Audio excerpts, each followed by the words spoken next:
বিসমিল্লাহির রহমানির রহিম।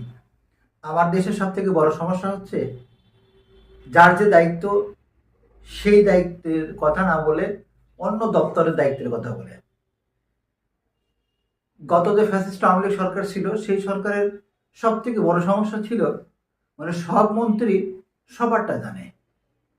তথ্যমন্ত্রীর কথা বলে সংস্কৃতি মন্ত্রীর, সংস্কৃতি মন্ত্রীর কথা বলে আইনমন্ত্রীর, আইনমন্ত্রীর কথা বলে অমক মন্ত্রীর।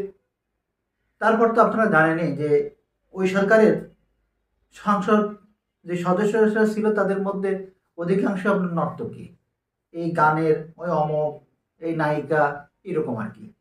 তারপর তো আপনারা জানেনই যে সেই সরকারে একজন গানের শিল্পী ছিলেন, যদিও তিনি সংরক্ষিত আসনে ছিলেন। মাঝে মধ্যে তিনি সেই স্পিকার থেকে শুরু করে সবাইরই তিনি গানও শোনাতেন আর কি। তো যাই হোক না কেন, তো ওনারে দেওয়া হয়েছিল আলোর দায়িত্ব। তো উনি কি করতেন, আলোর দায়িত্ব বাদ দিয়ে তিনি বিদ্যুতের দায়িত্ব পালন করতেন। অর্থাৎ তিনি এক সময় গান ফ্রি করে বিক্রি করতে বেড়াতেন।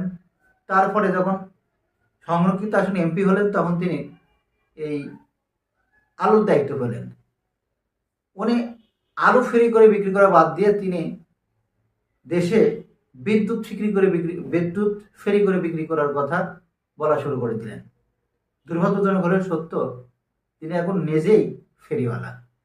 তিনি কোথায় যে এখন নিজের ফেরি করে বেড়াইতেছে আমরা অবশ্য এখনো সঠিক জানি না।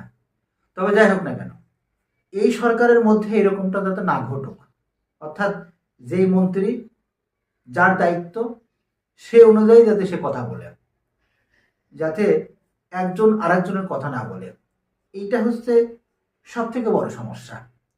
সুতরাং যার যে দায়িত্ব দেওয়া আছে তিনি সেই দপ্তরের দায়িত্বটা সঠিকভাবে পালন করবেন এবং ওই গণ্ডির মধ্যেই থাকবেন। তিনি যাতে ওই যে গতদিন যে আলাপটা উঠছিল আর কি, তিনি হচ্ছে বিদ্যুৎ মন্ত্রী অথচ কথা বলেন হচ্ছে যে সংস্কৃতি মন্ত্রীর।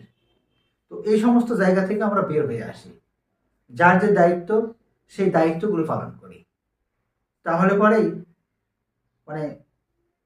সমস্যাগুলি ফাইন্ড আউট করে সমাধান করা সম্ভব। সবাই ভালো থাকবেন।